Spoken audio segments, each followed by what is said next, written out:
Hello students, मैं उम्मीद करता हूं कि आप सभी लोग अच्छे होंगे। आज दिनांक 22 दिसंबर 2023 हिंदुस्तान पटना संस्करण में बीपीएससी टीआरई 2 की परीक्षा जो आयोजित की गई थी उससे संबंधित खबरें प्रकाशित हुई है। शीर्षक है दूसरा चरण, बिहार में 1,22,000 शिक्षकों की होगी बहाली। बीपीएससी की शिक्षक भर्ती परीक्षा का परिणाम 25 तक। दूसरे चरण की 1,22,286 शिक्षक भर्ती का रिजल्ट इसी सप्ताह जारी होगा। बीपीएससी की तैयारी 25 दिसंबर तक रिजल्ट जारी करने की है।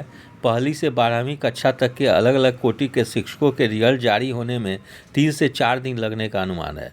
जानकारी के मुताबिक आयोग लगभग 80 तरह का रिजल्ट जारी करेगा। कक्षा 6 से 8, कक्षा 9 से 10 व कक्षा 11 से 12 के लिए अलग अलग विषयों के लिए अलग अलग रिजल्ट जारी होंगे। वहीं शिक्षा विभाग ने 25 दिसंबर से इस शिक्षक अभ्यर्थियों की काउंसलिंग की तैयारी की है। शिक्षा विभाग के अपर मुख्य सचिव के पाठक ने सभी जिला के शिक्षा पदाधिकारियों को काउंसलिंग की तैयारी पूरी करने का निर्देश दिया है। गौर हो कि बीपीएससी ने 4 नवंबर को दूसरे चरण की शिक्षक भर्ती परीक्षा की वैकेंसी जारी कर 25 नवंबर तक आवेदन मांगा था। 7 से 15 दिसंबर तक परीक्षा ली गई थी। सबसे पहले 6ठी से 8वीं कक्षा तक की शिक्षक भर्ती परीक्षा का रिजल्ट जारी होगा। इसके बाद कक्षा 11 व 12वीं और कक्षा 9 व 10 के शिक्षकों का रिजल्ट जारी होगा। सबसे अंत में कक्षा 1 से 5वीं तक यानी प्रारंभिक शिक्षकों का रिजल्ट जारी होगा। शिक्षक भर्ती परीक्षा में 7 लाख से अधिक अभ्यर्थी शामिल हुए हैं। 8 लाख से अधिक अभ्यर्थियों ने एडमिट कार्ड डाउनलोड किया था। बीपीएससी ने पहले चरण में 1,70,000 शिक्षक भर्ती परीक्षा का रिजल्ट जारी होने के पहले ही काउंसलिंग शुरू कर दी थी। कक्षा 11 व 12 और कक्षा 9 व 10 की शिक्षक परीक्षा में शामिल सभी अभ्यर्थियों की काउंसलिंग रिजल्ट जारी होने के पहले जिलों में हुई थी।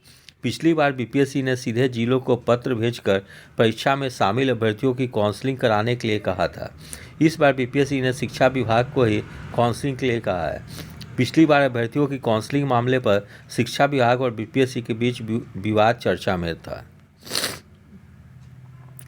तो कितने पद हैं? कक्षा 1 से 5 में 9431 रिक्तियां हैं। कक्षा 6 से 8 में 31,982 रिक्तियां हैं।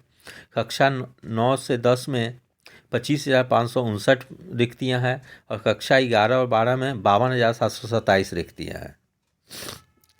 फिर यहाँ पे ही शिक्षा विभाग के द्वारा बिहार लोक सेवा आयोग द्वारा जो टीआरई 2 परीक्षा ली गई उसकी और प्रथम चरण में जो टीआरई 1 की पूरक परीक्षा फल या रिजल्ट जारी की गई है उनसे भी अभ्यर्थियों की काउंसलिंग कब से आरंभ होगी उसके बारे में विस्तृत सूचना प्रकाशित की गई है।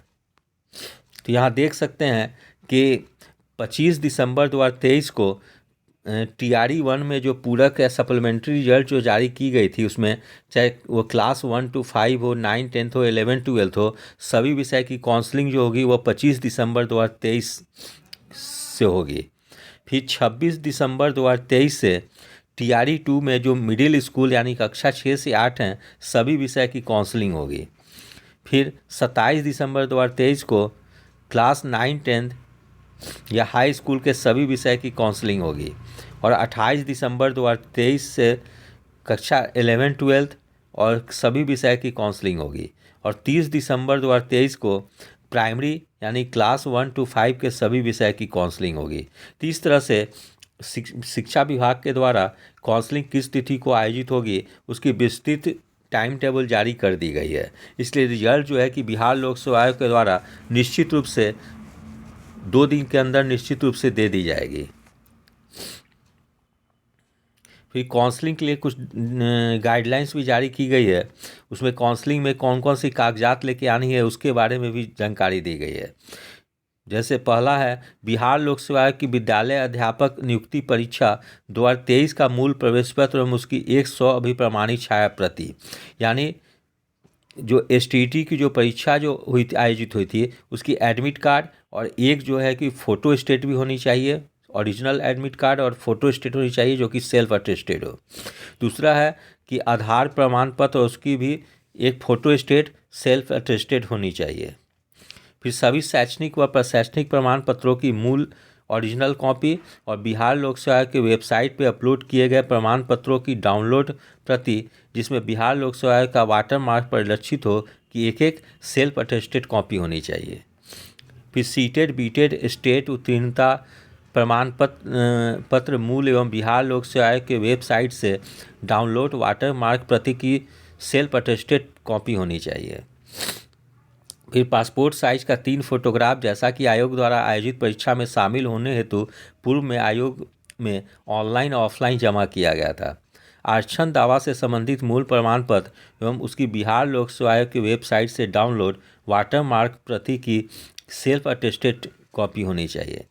फिर जन्म तिथि में छूट यदि लागू हो से संबंधित दावा का प्रमाण पत्र एवं बिहार लोक सेवा आयोग की वेबसाइट से डाउनलोड वाटरमार्क प्रति की सेल्फ अटेस्टेड कॉपी होनी चाहिए। फिर काउंसलिंग हेतु उपस्थित होने वाले वर्ग 9, 10 और 11, 12 के सफल अभ्यर्थी ओरिएंटेशन लगभग 2 सप्ताह हेतु तैयारी के साथ आएंगे। फिर अनुशंसित अभ्यर्थी अपने आधार कार्ड और इससे लिंक्ड मोबाइल नंबर के साथ उपस्थित होंगे। फिर पंचायती राज नगर निकायों के नियुक्त शिक्षक एवं आयोग द्वारा अनुशंसित अभ्यर्थी औपबंधिक नियुक्ति के पश्चात एक पक्ष के अंदर अपने नियोजन इकाई से एनओसी और लिविंग सर्टिफिकेट प्राप्त कर संबंधित जिला पदाधिकारी को समर्पित करेंगे। फिर अनुशंसित अभ्यर्थी अपने ही बैंक अकाउंट नंबर के साथ कैंसिल चेक या पासबुक की प्रति भी साथ लेके आएंगे। फिर है सभी अनुशंसित अभ्यर्थी अपना पैन नंबर से संबंधित पैन कार्ड भी साथ लेते आएंगे। जिला शिक्षा पदाधिकारी हेतु गाइडलाइंस भी जारी की गई है। अनुशंसित अभ्यर्थियों के काउंसलिंग हेतु स्थल का चयन एवं वहां तक पहुंचने की सूचना कार्यालय पट पर प्रदर्शित करना।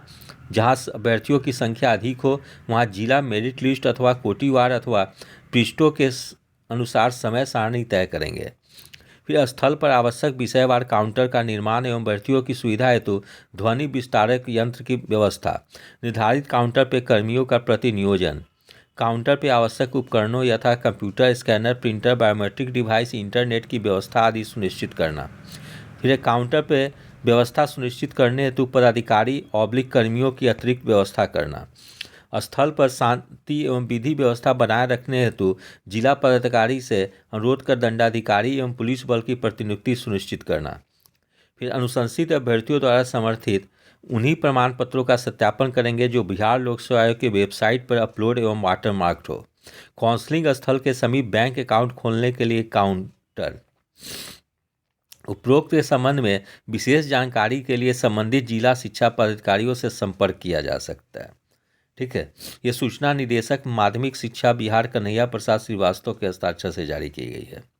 तो इस प्रकार से शिक्षा विभाग के द्वारा TRE 2 के लिए विस्तृत गाइडलाइंस जारी कर दी गई है। और जो भी अभ्यर्थी इस परीक्षा में सफल होंगे एक बार गाइडलाइंस को जरूर से पढ़ लेंगे और सारे डॉक्यूमेंट को वो लोग अपना तैयार करके रखेंगे, जिससे कि उन लोग को काउंसलिंग में कोई परेशानी ना हो। और निश्चित रूप से सारे डॉक्यूमेंट को ओरिजिनल कॉपी और एक सेल्फ अटेस्टेड फोटो स्टेट भी लेकर जरूर से आएंगे वो। फिर बिहार विद्यालय परीक्षा समिति पटना के द्वारा जो बिहार विशेष विद्यालय अध्यापक पात्रता परीक्षा आयोजित की जा रही है उसमें अधिकतम आयु सीमा में छूट दी गई है, उसके बारे में सूचनाएं प्रकाशित की गई है।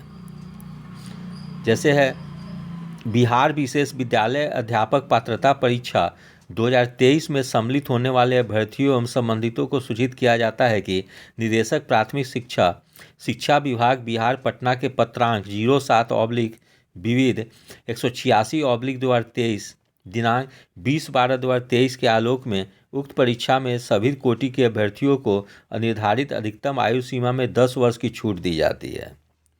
निदेशक प्राथमिक शिक्षा विभाग बिहार पटना के पत्रांक 07/विविध 186/2023 20/12/2023 के आलोक में विज्ञप्ति की कंडिका 7(2) क में उक्त परीक्षा में वर्ग 6 से 8 के विशेष विद्यालय अध्यापक के लिए आवश्यक शैक्षणिक एवं प्रशैक्षणिक योग्यता में निम्नलिखित विषयों को शामिल किया जाता है।